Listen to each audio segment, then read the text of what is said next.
Қайтадан қайталайын ба? Иә, соғышы.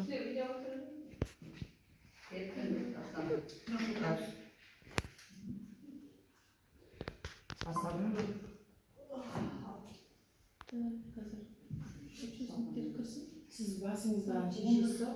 Участниктер болғанда қоса саламатсыздар ма?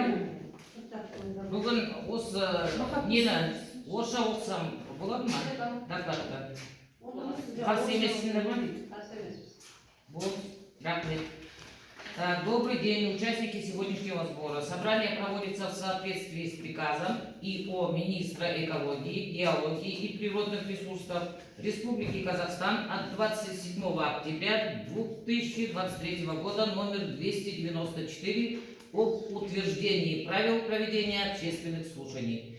Прежде всего, если избрать председателя и секретаря общественных слушаний. Представляю себя председателем в качестве представителя местного исполнительного органа в соответствии с приказом об утверждении правил проведения общественных слушаний. В качестве секретаря избираем из числа участников Спандияров Салтанат. Нет возражений? Так, единогласно. Публичные слушания объявляю открытым. Тема сегодняшних общественных слушаний. Отчет о возможных воздействиях проекта участок сбора, временного хранения, переработки, утилизации и удаления отходов, производства и потребления в Уланбекском аульном округе Майкопского района Жамбылской области. Заказчик ТО Ак-Ди-Ер. Теперь становимся на регламенте общественных слушаний. На доклад дается 10-15 минут, на дополнительные выступления 3-5 минут. После завершения доклада вы можете задать свои предложения, вопросы по проекту. Согласитесь с настоящим регламентом.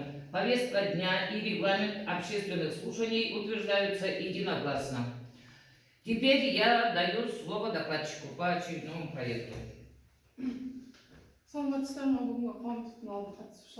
Сіздерге доклад қазақ тілінде немесе орыс тілінде оқыған ыңғайлы болады. Қазақ тілінде оқысам. Мен есімім Спандияр Салтанат Болатқызы. Мен Артнефть жауапкершілігі серіктестігінің эколог маманы, главный инженер болып табыламын. Және де 2025 жылғы доверенностьке Ақтер компаниясынан берілген доверенность арқылы Ақтер компаниясының представителі болып табыламын. То есть от лица заказчика и проектный института. Бүгінгі қоғамдық тыңдалымда қарастырылып отырған жобамыз ықтимал әсерлер туралы есеп Жамбыл облысы Мойынқұм ауданы Ұланбел ауылдық округіндегі өндіріс және тұтыну қалдықтарын жинау, уақытша сақтау, қайта өңдеу, кәдеге жарату және жою учаскесі болып табылады. Көзделіп отырған жұмыстың операторы Ақтер жауапкершілігі шектеулі серіктестігі болып табылады. Оператордың негізгі өндірістік қызметі ол өндіріс және тұтыну қалдықтарын жинау, уақытша сақтау, қайта өңдеу, кәдеге жарату және жою үшін қалдықтарды және ластанған топырақтарды жайластыру, бұрғылау сұйық қалдықтары мен шаруашылық тұрмыстық сипаттағы сарқын сулар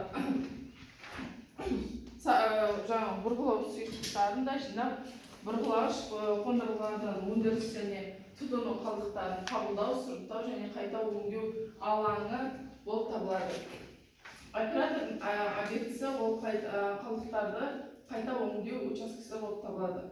Жобада қарастырылып отырған объектінің нысаны Жамбыл облысы Мойынқұм ауданы Ұланбел ауылынан 41 шақырымда қашықтықта орналасқан болып табылады. Жаңа қолданыстағы презентацияда картасында учаскенің орналасқан жері көрсетілген. Жалпы құлама мәліметке келіп тоқтайтын болса, өндіріс және тұтыну қалдықтарын жинау, уақытша сақтау, қайта өңдеу, кәдеге жарату және жою учаскесі жобасына арналған мүмкін болатын әсерлер туралы есепті әзірлеу мақсаты Қазақстан Республикасының табиғатты қорғау заңнамасының талаптарына байланысты орындалып отыр. Яғни тоқталатын болсақ, ол экологиялық кодекстің және ықтимал әсерлер туралы есептің методикасына байланысты есеп жасалып отыр. Жалпы осы учаскенің құрылысына келіп тоқтайтын болса, құрылыс мерзімі 3 ай болып табылады. Өндіріс және тұтыну қалдықтарын жинау, уақытша сақтау, қайта өңдеу, кәдеге жарату және жою учаскесін пайдалану мерзімі 2026 жылдан 2045 жылдарға жоспарланып отыр. Рекультивация және мониторинг учаскенің жою кезеңінен кейін пайдаланылған жою кезеңінде пайдалануды аяқталғаннан кейін 3 жыл бойы жүргізілетін болады. Өндіріс және тұтыну қалдықтарын жинақтау, уақытша сақтау, өңдеу және кәдеге жарату, пайдалану кезінде қоршаған ортаға әсерді нормалау мерзімі 2026 жылдан 2035 жылдарға көзделіп отыр.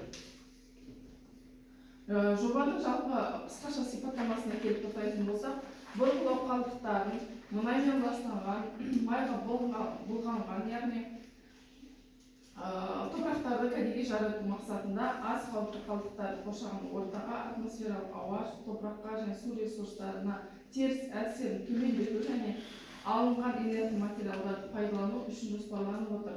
Яғни келіп түсетін барлық қалдықтарды өңдеуден өткізіп, оларды екінші ресурс ретінде пайдалану мақсаты сол болып табылады. Яғни осы бұрғылау қалдықтарын бұрғылау шламы, сұйықтықтардың барлығын вышка осреднение технологиясымен жасалатын болады. Яғни оларды карталарға орналастырып, текстте жайып, содан кейін күн көзі арқылы, жердің көмегі арқылы оларды өңделіп, бойындағы бұрғылау қалдықтарының бойында зиянды көрсеткіштері өте төмен болып табылады. Сол себепті оларды сол арқылы өңдеп, олардың бойындағы зиянды көрсеткіштер көп болып табылған жағдайда оларды УПВШ қондырғысымен топырақпен араластырып қайта өңдегеннен кейін екінші ресурс ретінде жолдарды тегістеу мақсатында, технологиялық жолдарды тегістеу мақсатында қолдануға болады. Жобада қарастырылып отырған қабылданатын және қайта өңделетін бұрғылау қалдықтарының жоспарлы көлемі ол бұрғылау шламы 50.000 куб жылына, жаңа сұйықтық бұрғылау қалдықтары 10.000 куб жылына, және де ластанған топырақтар, маймен ластанған топырақтар, замазочный грунт, былайша айтқанда 300 тонна жылына болып табылады. Жобада мына жалпы көзделеді. Бұрғылау шламын өңдеу алаңы, бұрғылау қалдықтарын өңдеуге арналған 5 карта құрылысы және замазочный грунтпен ластанған топырақтарды жатқызып жою үшін арналған карта және бұрғылау шламдарын, яғни сұйықтықтарын жинауға арналған прудоспорителер 2 қарастырылып отыр. Көзделіп отырған карталар және де прудоспорителер противофильтрационный экранмен жабдықталған болады. Осы көзделіп отырған бұрғылау қалдықтарын және де замазочный грунтты өңдеу барысында жерасты, жер беті суларына және топырақ көздеріне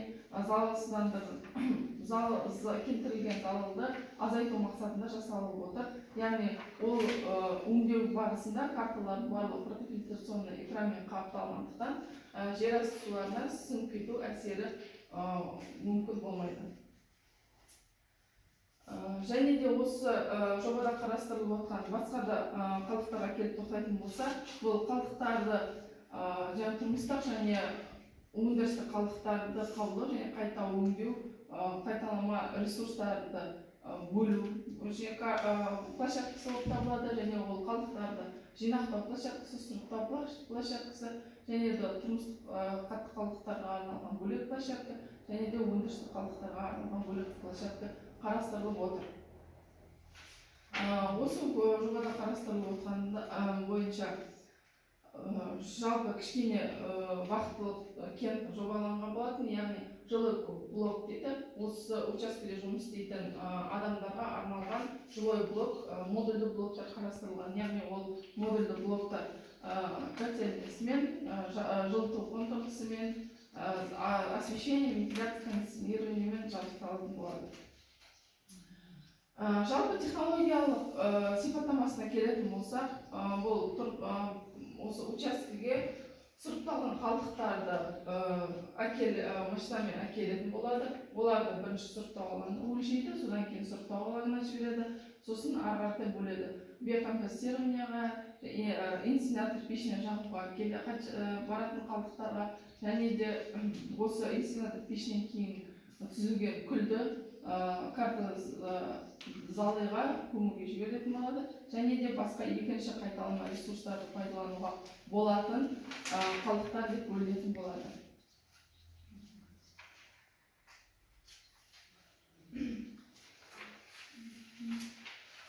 Жалпы осы учаскеге бұрғылау қалдықтарымен қатар макулатура, пластик және металлический тарыдағы химиогентерден босаған сол тарылар және металл қалдықтары, промышленный ветошь, май қалдықтары, өңделген майлар да қабылданатын болады. Жалпы осы жобаның құрылысы барысында атмосфералық ауаға тиетін әсері өте уақытша болып табылады. 3 ай құрылыс барысында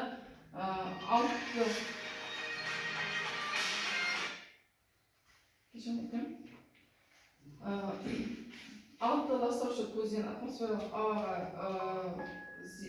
выброс жасалатын болады. Және де ол выбростардың шығынды көздердің барлығы уақытша әсерінде болып табылады және ПДК мөлшерінен аспайды. Жалпы алғанда 3-ші сыныптағы ластағыш көздер түзілетін болады, яғни жалпы алғанда құрылыс барысында 6,122 тонна ластағыш көздерінің шығын шығатын болады.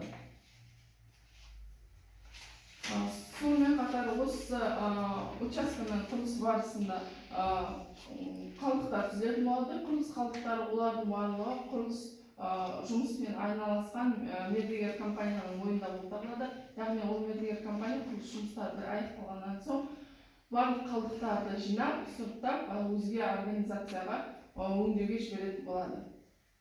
Осы көзделіп отырған учаскеміздің эксплуатация барысында атмосфералық ауаға түзілетін көздеріне келіп тоқтайтын болсақ, зияндаушы ластаушыларына, ол 23 көзден түзілетін болады. Яғни атмосфералық ауаға 23 ластаушы көзі түзілетін болады, оның ішіне 15-і ұйымдастырылмаған болып табылады. Атмосфералық ауаға жалпы шығатын заттардың құрамы ол азот диоксиді, азот оксиді, углерод оксид, көмірсутекті оксид, метан, диметилглизол, формальдегид және шаң болып табылады.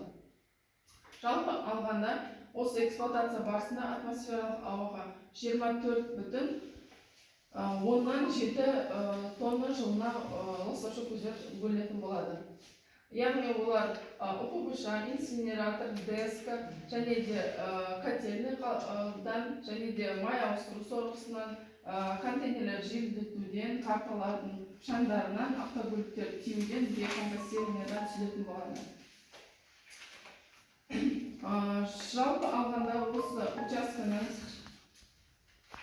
осы учаскенің көлеміне қабылданатын қалдықтардың барлығы осы қалдықтарды өңдеу методикасына сәйкес өңделетін болады. Сонымен қатар өңделе алмайтын қалдықтарды өзге организацияға басқаша сұрыптауға жіберетін болады. Тек бойына уақытша сақтап, сұрыптап, содан кейін өзге организация тарататын болады. Жалпы айтқанда осы учаскенің көзделіп отырған учаскенің өсімдіктер және жануарлар әлеміне келіп тоқтайтын болса, бұл учаскенің осыған дейінгі алынған барлық справкаларға сәйкес жақын жерінде ешқандай ескерткіштер, табиғи қорықтар және де басқа орман көздері қарастырылмаған. Су бойынша жақын 5 километр қашықтықта да ешқандай су көздері табылмаған. Геологиялық изысканияға байланысты ол жерасты көзінің суын қараған кезде 10 метр тереңдікте ешқандай жерасты су көздері табылмаған болып табылады. Яғни айтқанда осы көзделіп отырған учаскенің жануарлар әлеміне, жерасты суына, жер беті суларына, өсімдіктер әлеміне, топырақ әлеміне ешқандай зияны өте аз болып табылады, зияны болып табылады.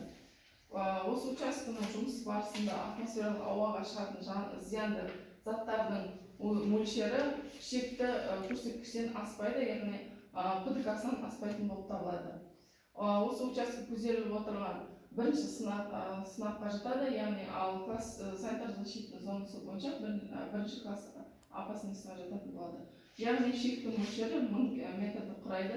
Осы 1000 метр мөлшерде предварительный расчеттарға байланысты ешқандай шектеулі мөлшерлер аспайтын болады.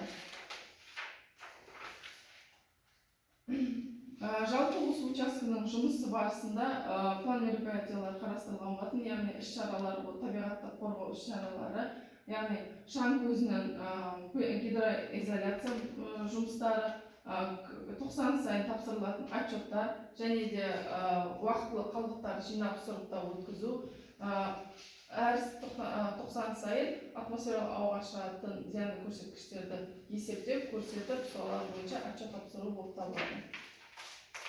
Биологиялық жер қойнауына келетін әсеріне келіп тоқтайтын болсақ, яғни көзделіп отырған жұмыстың жер қойнауына ешқандай әсер етпейді, яғни недраға ешқандай воздействиесі жоқ болып табылады. Осымен баяндауым аяқталды. Сұрақтарыңыз болса? Осы баяндаған пікірлеріңіз болса, сұрақтарыңыз болса, сұраңыз. Жаңағы неміз ашылатын картаны көріп отырсыңдар, біліп тұрсыңдар ма? Қай жер осы жерде болу керек. 40 шақырым жерде. Бірақ қыз айтып жатыр, құдықтар жоқ. Құдықтар жерде қояқты. Жалпы сканер жасаған кезде ешқандай қасынан карта Құдықтар бар қояқты. ондай нелер табылмаған, жақын 500 метрде де 1000 метр қашықтықта ешқандай су көздері табылмаған болатын. Сұрақтарыңыз болса, сұрақ қойыңыздар.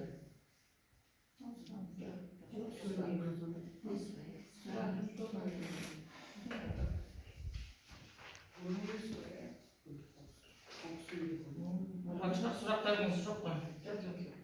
Болды. Мы считаем, что сегодняшние общественные слушания прошли, если нет других вопросов. Публичные слушания они являются закрытыми. Спасибо, что нашли время принять участие. Будьте здоровы. Саламат болыңыздар.